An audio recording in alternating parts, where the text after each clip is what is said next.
வாழ்க்கையில் பிரச்சனையே இருக்கக்கூடாதா? இன்பம் மட்டும்தான் இருக்கணுமா?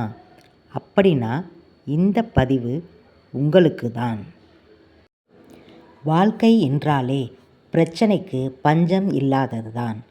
ஒரு பிரச்சனை முடிந்தால் இன்னொரு பிரச்சனை முளைக்கும். லைன் கட்டி வரிசையாக பிரச்சனைகள் வந்து கொண்டேதான் இருக்கும். இதற்கு முடிவே இல்லையா? அட்லீஸ்ட் கொஞ்சமாவது பிரச்சனையிலிருந்து ரெஸ்ட் கிடைக்காதா என்று புலம்புபவர்கள் இன்று ஏராளமானோர் உங்களில் இருக்கலாம். துன்பமே இல்லாத வாழ்க்கை போர் அடித்துவிடும். அதனால்தான் என்னவோ இன்பமும் துன்பமும் மாறி மாறி வருவது வாழ்க்கை என்றாகிவிட்டது. ஒரு மனிதனுக்கு பிரச்சனையே இல்லாமல் இருக்குமா? அதற்கு அவன் என்ன செய்திருப்பான் என்பதை தெரிந்து கொள்ள இந்த பதிவை தொடர்ந்து படியுங்கள். முன்னொரு காலத்தில் ஒட்டகம் மேய்க்கும் ஒருவன் இருந்தான். அவன் தன் ஒட்டகத்தை மேய்த்துவிட்டு ஒட்டக கூடாரத்தில் கொண்டு போய் கட்டிவிடுவது உண்டு. அவன் வாழ்க்கையில் தனக்கு இருக்கும் பிரச்சனைகளை பற்றிய கவலையில் ஆழ்ந்திருந்தான்.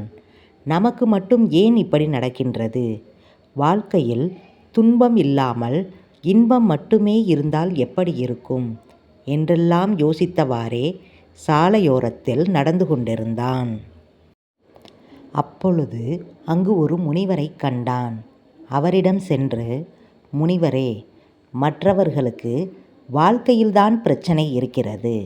ஆனால் எனக்கு மட்டும் வாழ்க்கையே பிரச்சனையாக இருக்கிறது.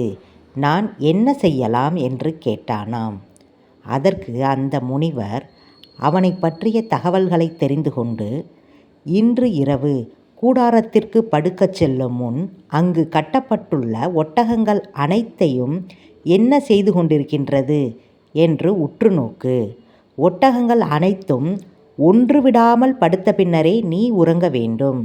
அதுவரை விழித்து கொண்டிரு என்று கூறி வழியனுப்பி வைத்தார். இரவு கூடாரத்திற்கு சென்ற மேய்ப்பவன் ஒட்டகங்களை உற்று நோக்கி கொண்டிருந்தான். அங்கிருந்த சில ஒட்டகங்கள் தானாகவே படுத்துவிட்டன. சில ஒட்டகங்களை அவன் கட்டாயப்படுத்தி படுக்க வைத்தான். ஆனால் அவனால் எல்லா ஒட்டகங்களையும் அப்படி ஒரு சேர படுக்கச் செய்ய முடியவில்லை. ஒரு ஒட்டகத்தை படுக்க வைப்பதற்குள் இன்னொரு ஒட்டகம் எழுந்து நின்று கொண்டிருந்தது. கடைசி வரை அவனால் ஒரு சேர ஒட்டகத்தையும் படுக்க வைக்க முடியவில்லை. அதனால் அவன் தூங்கவும் இல்லை. மறுநாள் காலையில் முனிவரை சந்தித்த மேய்ப்பவன் நடந்த விவரத்தை கூறினான். முனிவர் சிரித்து கொண்டே அதற்கு இவ்வாறு பதிலளித்தார். உன்னுடைய பிரச்சனைகளையும் ஒட்டகத்தை படுக்க வைப்பதற்கு சமமானதுதான். வாழ்க்கையில் சில பிரச்சனைகள் தானாகவே முடிந்துவிடும். சிலவற்றை நாமே போராடி முடித்து வைக்க வேண்டும். அப்படி நாம் செய்தாலும் வேறு ஒரு பிரச்சனை புதிதாக எழுந்து நிற்கத்தான் செய்யும். இவற்றையெல்லாம் சிந்தித்து கொண்டிருந்தால் கடைசி வரை தூக்கம் என்பதே இருக்காது.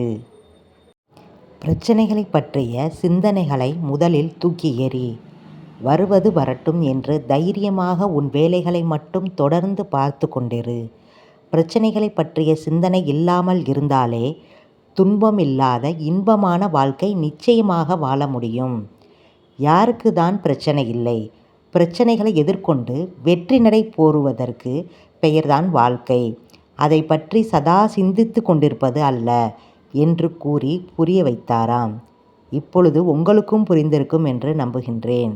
அனைவரும் பிரச்சனைகளை மறந்து நிம்மதியான வாழ்க்கை வாழ வேண்டும்.